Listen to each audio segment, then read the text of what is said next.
ये लेसन कक्षा 12 के लिए लेसन नंबर 6। इससे पहले लेसन नंबर 2, 4, 5 और 6, ये छठा लेसन है। 3 लेसन पहले अपलोड किए जा चुके हैं। पहला कटा हुआ है, बोर्ड एग्ज़ाम पैटर्न नहीं है, तीसरा भी नहीं है, ठीक है। तो दूसरा, चौथा, पांचवा ये लेसन है on reading in relation to literature. Question number 1, who are able to read. Able to read, कौन पढ़ने में समर्थ है, वेरी वेल, अच्छी तरह से। इवन बी, बिफोर रीचिंग, पहुंचने से पहले, एज ऑफ 25 वर्ष की अवस्था में पहुंचने से पहले कौन लोग अच्छी तरह से पढ़ने में सक्षम है। कौन लोग पढ़ने में सक्षम है? वे लोग जिनमें जन्मजात साहित्यिक प्रवृत्ति होती है ना, वही लोग अच्छी तरह से पढ़ पाते हैं। तो यहाँ हमें वर्ड पकड़ना है, जन्मजात साहित्यिक प्रवृत्ति। तो उसमें हम लिखेंगे सम मैन या सम पीपल हैव, जिनमें होती है, ए kind of inherited literary, LITERARY, A kind of inherited literary instinct. A kind यानी एक प्रकार की, इनहेरिटेड यानी विरासत में, और लिटरेरी इंस्टिंक्ट यानी विरासत में मिली। लिटरेरी यानी साहित्यिक और इंस्टिंक्ट यानी बोध, एक प्रकार का विरासत में मिला साहित्यिक बोध लिए हुए होते हैं, वही लोग पढ़ने में सक्षम होते हैं। और दे आर रेयर, ऐसे लोग दुर्लभ होते हैं। तो हमें याद रखना, सम मैन है, कुछ लोगों में होती है, क्या होती भाई, a kind of inherited literary instinct.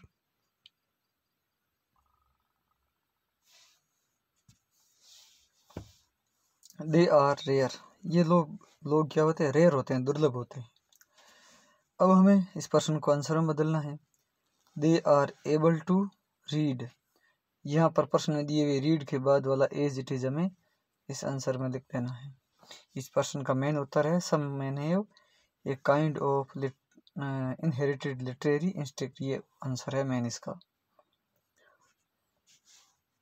Next है, how much is retained in the mind of a reader, एक पाठक के दिमाग में कितना उसको दिमाग में रहता है या दिमाग उसको याद रहता है। Who reads only for amusement, जो केवल मनोरंजन के लिए पढ़ते हैं। वे लोग जो केवल मनोरंजन के लिए पढ़ते हैं ना, अम्यूजमेंट के लिए पढ़ते हैं ना, वो रीड ओनली फॉर अम्यूजमेंट, उनके दिमाग में जो पढ़ते हैं उसका कितना एक्सेस रहता है, उसमें दिमाग कितना याद रहता है। Only very little of the text, only very little of the text is retained in the mind of reader. तो इसका मेन आंसर क्या है, only very little of the text, इसके बाद लगा दो ये is retained in the mind of reader who reads, ये वाला सेम। हमारा आंसर बस इतना सा है, only little of the text, only very little of the text, यानी पाठ्य वस्तु का थोड़ा सा उसके दिमाग में रहता है, बस इतना ही सा आंसर है। नेक्स्ट है, what does the author mean, लेखक का क्या अर्थ है by hard reading. Hard reading से लेखक का क्या अर्थ है।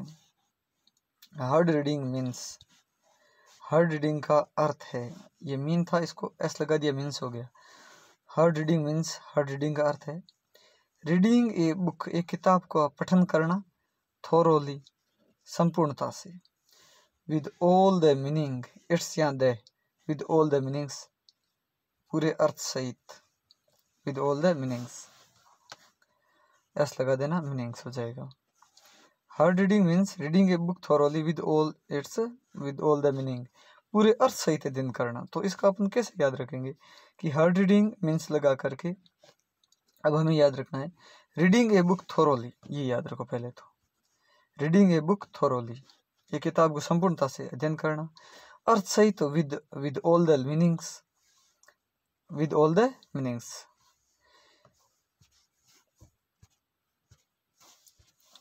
इट मीन्स, इसका अर्थ है स्टडिंग, अध्ययन करना, ऑल द मीनिंग, सभी अर्थ का अध्ययन करना।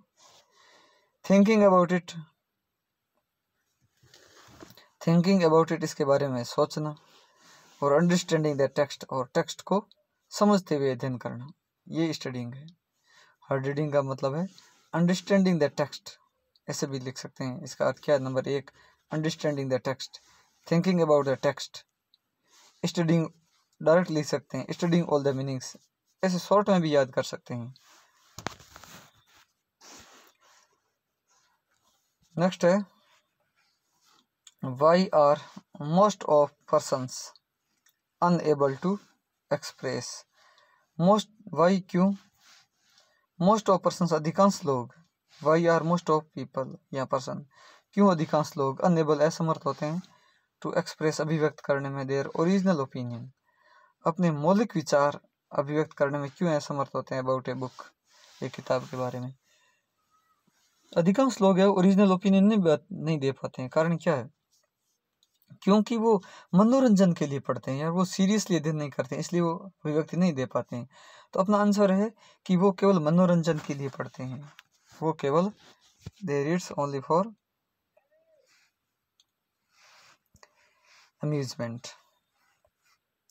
बिकॉज क्योंकि they read it only for amusement, because they read it only for amusement, इस कारण। बिकॉज क्योंकि दे रीड वो पढ़ते हैं, इट यानी किताब को, इट की जगह बुक भी लिख सकते हैं, दे रीड इट ओनली या फॉर अम्यूजमेंट, बहुत सिंपल है। दे रीड इट वो इसको पढ़ते हैं, फॉर अम्यूजमेंट मनोरंजन के लिए। They read book to pass time वो किताब पढ़ते हैं समय गुजारने के लिए। देखो ये क्या है, they read book to pass time, they read it for amusement. So इसलिए अब हमें पर्सन को आंसर में बदलना है। अब हमें लिखना है most of persons are unable to express their original opinions about a book, ये पूरा लिखना है। तो पर्सन का आंसर बदला, the most of persons are लगा करके ये शेष पूरा ही इसमें लिख दिया। हमें याद क्या करना है? They read it, they read a book या they read books for amusement, they read book या बुक्स टू पास टाइम, ऐसे याद रखना है। नेक्स्ट है एक्सप्लेन हाउ अकॉर्डिंग टू एप्केड्यूहेन amusement and study are two different things. Amusement और study दो भिन्न चीज है। अम्यूजमेंट और स्टडी दो कैसे भिन्न चीज है। अब अम्यूजमेंट क्या है, स्टडी क्या है। रीडिंग ए बुक थोरोली, अभी हमने पढ़ा ना, वही है। रीडिंग ए बुक थोरोली, ये किताब को थोरोली यानी संपूर्णता से पढ़ना, विद ऑल द मीनिंग, सभी अर्थ सहित पढ़ना, with its meaning is study, अर्थ सहित पढ़ना, ये तो है स्टडी। और reading a book quickly and without attention, एक किताब को पढ़ना क्विकली तेजी से और विदाउट अटेंशन बिना ध्यान के, ये अम्यूजमेंट होता है, यानी फटाफट पढ़ना। रीडिंग ए बुक क्विकली ये तो अम्यूजमेंट है, लेकिन रीडिंग ए बुक थोरोली वो स्टडी है, बस ऐसे याद रखना। What are the chief characteristics of a scientific book? गत वर्ष क्वेश्चन आया था, ग्रेटनेस ऑफ बुक, एक किताब की महानता है, उसके ग्रेट बुक के कुछ कैरेक्टरिस्टिक्स लिखना है। और अभी है ये क्वेश्चन है एक साइंटिफिक बुक के कैरेक्टरिस्टिक्स। साइंटिफिक बुक क्या होती है? ए scientific book never become old, एक वैज्ञानिक किताब कभी पुरानी नहीं होती है। Scientific book never become old, scientific book आया हुआ है, हमें क्या जोड़ना है? नेवर बिकम ओल्ड, पुरानी नहीं होती। देयर यूथ उनका यौवन इज इमोर्टल, हमेशा बना रहता है, वो हमेशा अच्छी रहती है। देयर यूथ इज इमोर्टल, शाश्वत रहता है। देयर यूथ उनका यौवन इज इमोर्टल, शाश्वत रहता है। ये साइंटिफिक बुक ना इज रीच, वो समृद्ध होती है, इन इंफॉर्मेशन एंड नॉलेज, ये इंपॉर्टेंट लाइन है। ये साइंटिफिक बुक इज रीच, वो मतलब संपन्न होती है, समृद्ध होती है, किस दृष्टि से? रीच इन इंफॉर्मेशन और नॉलेज, सूचना और ज्ञान की दृष्टि से वो रीच होती है, तो ये ध्यान रखना है। और scientific book is reach in information and knowledge, ये मेन है। इट नीड्स हार्ड स्टडी, जो साइंटिफिक बुक होती है ना, इट नीड्स, इसकी जरूरत होती है हार्ड स्टडी, कठोर अध्ययन की।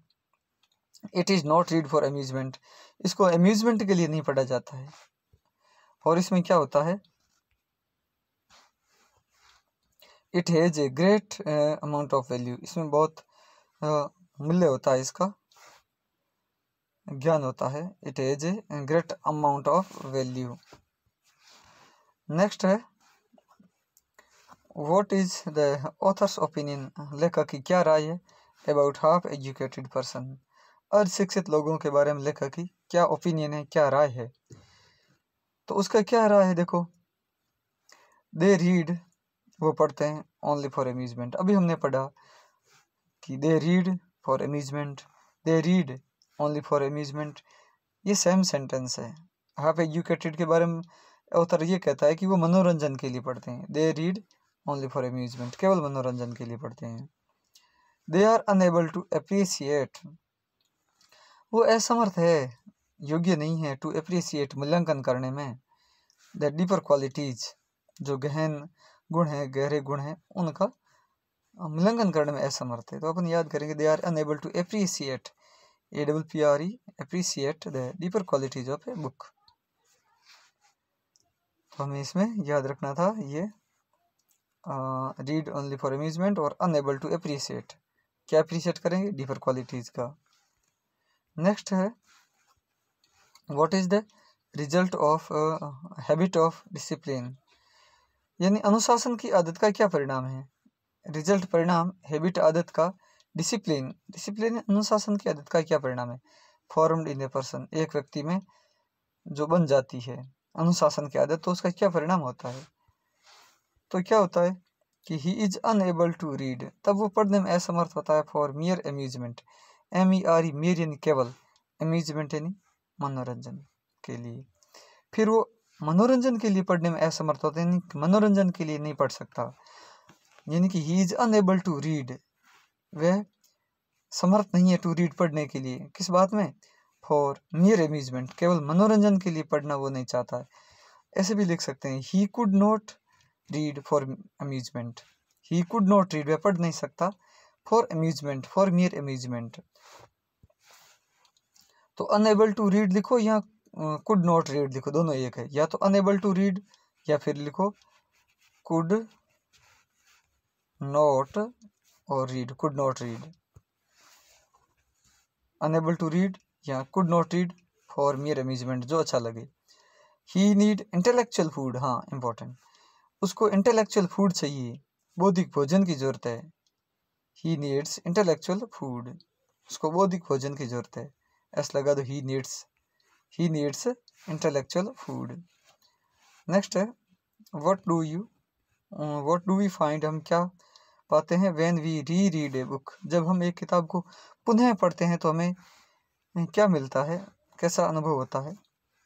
We find new meaning, we लिखा है, वी लिख दिया, फाइंड लिख दिया, अपना आंसर क्या है, वी फाइंड न्यू मीनिंग, हमें नए अर्थ मिलते हैं, नई समझ मिलती है, एंड न्यू ब्यूटी, और किताब के बारे में नई सुंदरता मिलती है। We find new beauty and new meaning in a book, बहुत इंपॉर्टेंट है। We find new meaning and new beauty, अपना आंसर है new meaning and new beauty, ये आंसर है। क्या मिलता है जब रीड करते हैं एक किताब को, रीड यानी पुनः पढ़ते हैं, तो क्या करते हैं, पाते हैं, तो वी फाइंड, हम पाते हैं new meaning and new beauty. Next है